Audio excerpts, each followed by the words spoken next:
On va prendre ce personnage-là. Et Karl, enchanté.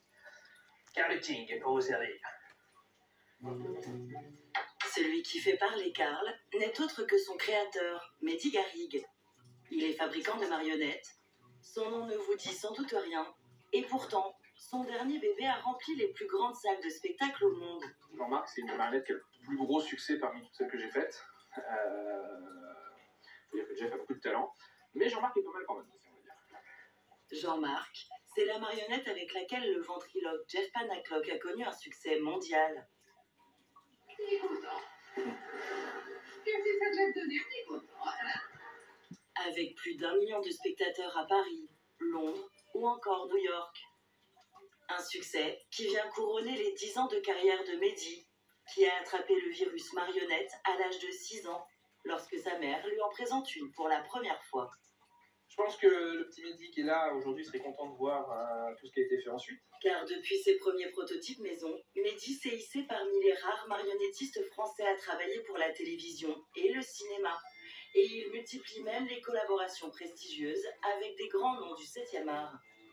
Aujourd'hui, il conçoit une nouvelle marionnette pour un projet d'émission.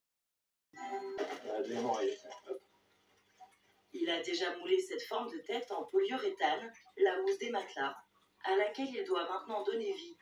Est-ce qu'on met une grosse oreille ou est-ce qu'on met une petite oreille? La petite oreille, elle a l'air plus mignonne. Il faut quand même pas mal de points. Le principe, c'est que ça doit être esthétique, mais en même temps, ça doit être un vrai tank niveau solidité.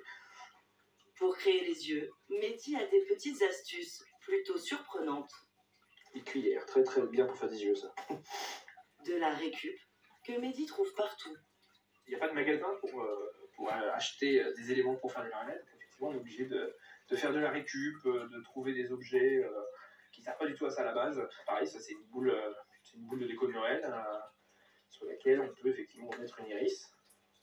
Et du coup, ça devient un œil de personnage.